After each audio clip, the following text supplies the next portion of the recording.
Criminals மிருகமா மாறி தப்பு பண்ணும் போது ஆண்டவன் பார்த்துப்பான்னு விட்டு போற அளவுக்கு எனக்கு பொறுமை இல்ல. ஏப்ரல் 22 ஜம்மு காஷ்மீர் பஹல்காம்ல 26 சுற்றுலா பயணிகள் தீவிரவாதிகளால சுட்டுக் கொல்லப்பட்டிருக்காங்க. இதுக்கெல்லாம் யார் காரணம் தெரியுமா?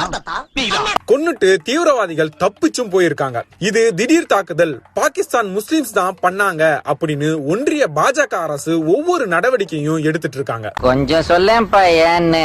அதெல்லாம் ரகசியம், சொல்றதுக்கு இல்ல. கொஞ்சம் சொல்லேன்ப்பா ஏன்னு. அதான் சொல்றதுக்கு இல்லன்றல்ல.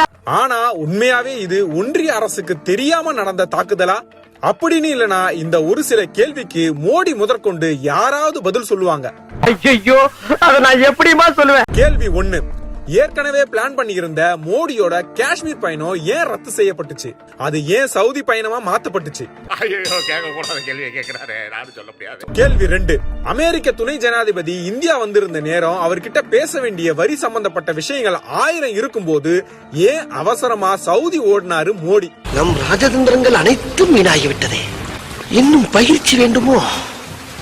கேள்வி 3, பஹல்காம் தாக்குதலுக்கு ஒரு மாசம் முன்னாடி அமித்ஷா தலைமையில நடந்த காஷ்மீர் பாதுகாப்பு தொடர்பான கூட்டத்துல அந்த மாநிலத்தோட முதல்வர் உமர் அப்துல்லா மட்டும் ஏன் தவிர்க்கப்பட்டாரு?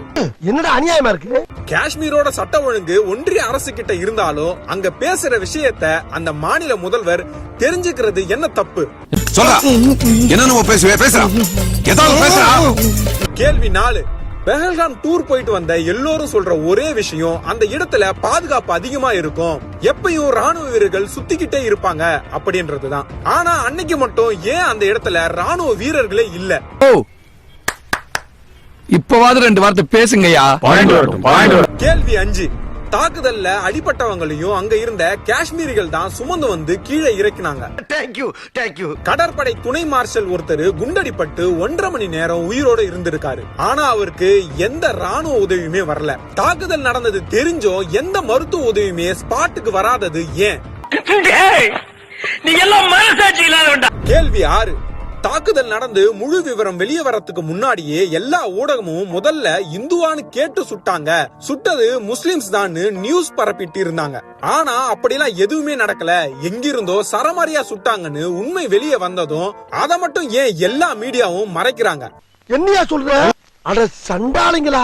அப்போ காந்திய சுட்டு கொலை பண்ணும் போது சுட்டவன் முஸ்லீம்னு சொல்லி கலவரம் பண்ணலான்னு காந்திய சுட்ட சாவாக்கர் சீடன் கோட்ஸே கையில இஸ்மாயில்னு பச்சை குத்தி விட்டாங்களே, அதோட தொடர்ச்சியா இது? உனக்கு உண்மை தெரிஞ்சு போச்சு, அவனை விடக்கூடாது, இன்னொரு பாயாசத்தை போட்டுற வேண்டியது. இப்படி 1000 கேள்விய பாதிக்கப்பட்டவங்களும் காஷ்மீர்களும் மீடியா முன்னாடி வச்சாலும் ஏன் ஒருத்தனும் பதில் சொல்ல மாட்டானுங்க? நல்லா மாட்டிக்கிட்டோம். போதா குறைக்கு அந்த கேள்வி எல்லாம் எடிட்டிங் ரூம்ல கட் பண்றாங்க. இதெல்லாம் தற்செயலாவா நடக்கும்?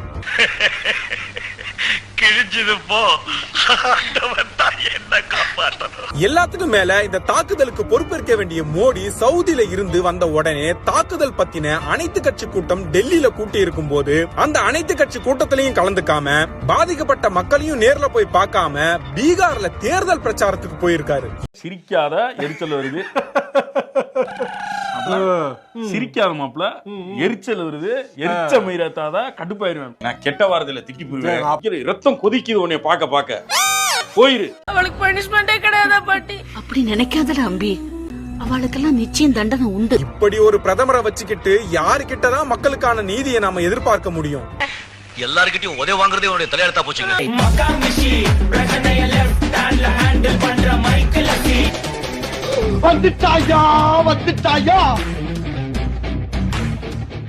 ஜனங்களுக்கு பூரா மோடி ஒரு ஃப்ராடு, இவிஎம் மிஷின்ல ஏமாத்திட்டு வந்துருவானுங்க, பிஜேபி ஒரு அயோக்கியத்தனமான கட்சி, மக்களுக்கு நல்லது செஞ்சு சேவை செஞ்சு மக்களுக்கு தேவையானவைகளை பூர்த்தி செஞ்சு சொன்ன மேனிஃபெஸ்டோ 2019 சொன்ன மேனிஃபெஸ்டோல சொன்ன ஒவ்வொரு வாக்குறுதியும் நிறைவேற்றிட்டு நாங்க இதெல்லாம் பண்ணி இருக்கிறோம்னு கேட்டு ஓட்டு கேட்டு வர யோகிதை இல்லாத கட்சி. இவன் வேற என்னை ரொம்ப டார்ச்சர் பண்றான்டா அப்படிங்கறத அவங்களே நிரூபிக்கிறாங்க. காங்கிரஸை பத்தி பேசுறது உனக்கு என்ன யோகிதை இருக்குது? நீ உனக்கு தான் காங்கிரஸ் சரியில்லைன்னு தானே நீங்க வந்திருக்கிற. நீ வந்ததுக்கு அப்புறம் எதுக்கு நீ காங்கிரஸை பத்தி பேசுறன்னு கேக்குறேன் நானு. நீ என்ன பண்ணன்னு சொல்லு. What you did? 15 லட்சம் ரூபாய் போடுறேன்னு வெக்கமே இல்லாம நான் கூச்சமே இல்லாம சொன்னீங்களா இல்லையா? போதில் பார்த்து உன்னால நான் ரொம்ப சாதாரணமா இருக்கேன், ஏதோ தெரியாம பண்ணிட்டு மன்னிச்சிரு. கேட்டா இது இல்ல, நான் அப்படி சொல்லல இப்படி சொல்லல. ஒரு அமைச்சர் வந்து நாங்க சூட்டு போய் சொன்னோங்கிறான். நாடாடா இது? நல்ல நதிகளை இணைப்பீங்க நீங்க நினைச்சீங்களா? விவசாயிகளுக்கு அதை கொடுப்போம், இன்சூரன்ஸை கொடுப்போம், ஓய்வூதியம் கொடுப்போம், அவங்களோட வருமானத்தை ரெட்டிப்பா பண்ணுவோம். நேத்து வந்து வெக்கமே இல்லாம விவசாயிகளை பத்தி பேசுறதுக்கு என்ன யோகியதை?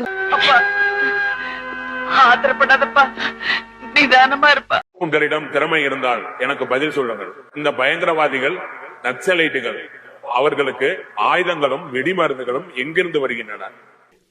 உங்களுக்கு தெரியுமா?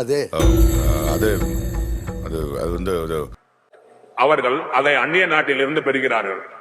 மேலும் எல்லைகள் முற்றிலும் உங்கள் கட்டுப்பாட்டில் உள்ளன. சம்பந்தி, அந்த பொண்ணு சொல்றது கரெக்ட் தானே? நீயே சொல்லுமா. எல்லை பாதுகாப்பு உங்கள் கட்டுப்பாட்டில் உள்ளன. வெளிநாட்டில் இருந்து குண்டுகளையும் ஆயுதங்களையும் பெறும் பயங்கரவாதிகளை தடுத்து நிறுத்துங்கள்.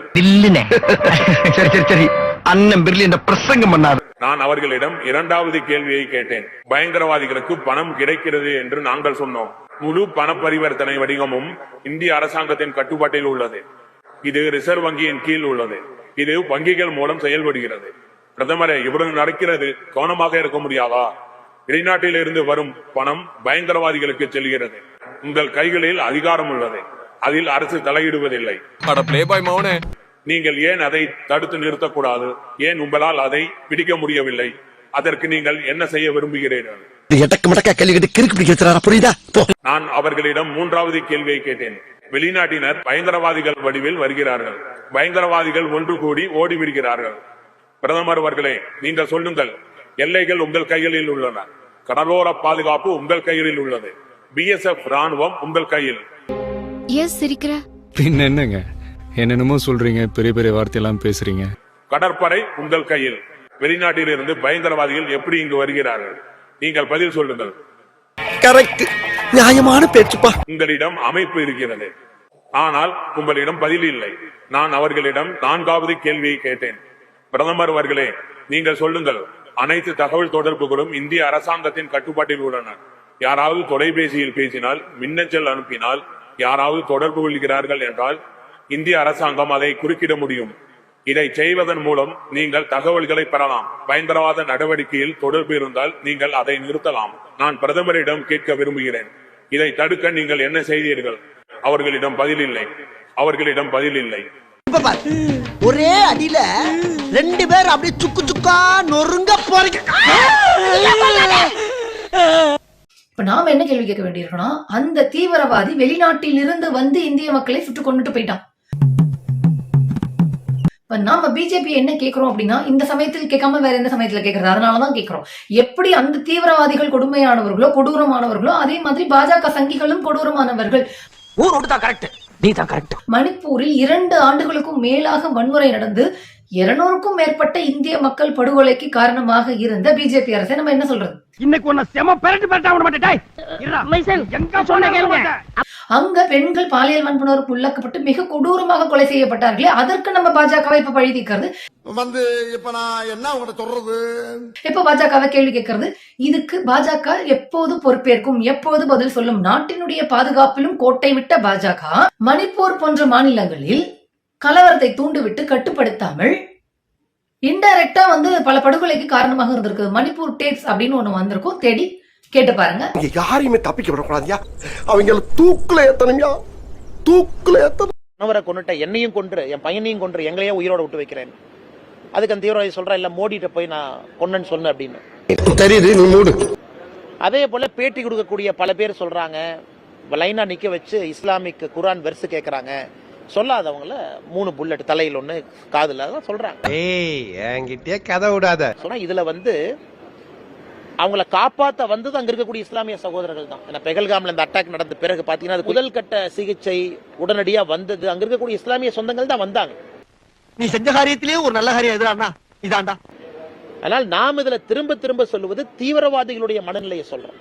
தீவிரவாதிகள் மதத்தின் அடிப்படையில தானே தீவிரவாதம் செய்யறாங்க. ஏய், இவனை ஏதாவது பண்ணுங்கடா. இந்த கடவுளும் மதமும் இருக்கவே கூடாதுன்றதான் எங்களுடைய எண்ணம். இந்த கடவுளே இல்லை அப்படின்னு சொன்னவங்க கூட கொலையெல்லாம் பண்ணது கிடையாது. ஆனால் இந்த கடவுள்னு ஒன்று உருவாக்கி வச்சுக்கிட்டு அது பேரில் ஒரு மதத்தை உருவாக்கி அதில் உட்பிரிவுகளை உருவாக்கி அதில் ஜாதியை பிரித்து இதெல்லாம் பண்ணிட்டு இருந்தவங்க தான் உலகம் பூரா பார்த்தீங்கன்னா நூற்றுக்கணக்கான கொலை இல்லை, ஆயிரக்கணக்கான கொலையெல்லாம் இல்லை, லட்சக்கணக்கான கொலை இல்லை, பல கோடி பேரை கொண்டிருக்கானுங்க. படிக்காது காட்டாம் புத்தி காமிச்சிட்டியா? அதெல்லாம் சொல்றது ஒழுங்கா படிக்கணும்னு. இனிமே படிப்பியா? நீங்கள் கூகுளில் போய் சர்ச் பண்ணி பார்த்தீங்கன்னா தெரியும், ஒவ்வொரு நாட்டிலையும் நடந்த படுகொலைக்கு பின்னாலையும் ஒரு கடவுளோ மதமோ அல்லது அதனுடைய உட்பிரிவுகளோ இல்லாமல் இந்த கொலைகள் நடந்திருக்காது. இந்த கொலை செஞ்சவனையும் இந்த கடவுள் தடுக்கலை, இந்த பாதிக்கப்பட்டவனையும் கடவுள் காப்பாற்றலை. அப்படிப்பட்ட கடவுள் தேவையா? எல்லா மதத்துலேயுமே கடவுள் நம்மளை நல்வழிப்படுத்துவார், நேர்வழிப்படுத்துவார் அப்படின்னு தான் சொல்கிறாங்களே தவிர உண்மை நிலவரம் என்னென்னா அப்படி எதுவுமே நடந்ததா தெரியல. மாறா பல கோடி பேரை கொண்டு இருக்காங்க. எப்படி இருந்தனா இப்படி ஆயிட்டேன், எப்படி இருந்தனா இப்படி ஆயிட்டேன். This is what I want. Take okay. Crazy bugger. எப்படி இருந்தனா இப்படி ஆயிட்டேன், எப்படி இருந்தனா இப்படி ஆயிட்டேன். ஏய் ஆப்பிள் ஜூஸ் குடா. இந்த வீடியோ உங்களுக்கு பிடிச்சிருந்தா கண்டிப்பா லைக் பண்ண மறக்காதீங்க. அப்படியே உங்க நண்பர்களுக்கும் ஷேர் பண்ணுங்க. நீங்க பண்ற ஒவ்வொரு லைக்கும் தான் இந்த வீடியோவை மற்ற நண்பர்களுக்கும் கொண்டு போய் சேர்க்கும். மறக்காம சப்ஸ்கிரைப் பண்ணுங்க. உங்க கருத்துக்களையும் கமெண்ட் பாக்ஸ்ல பதிவு பண்ணுங்க.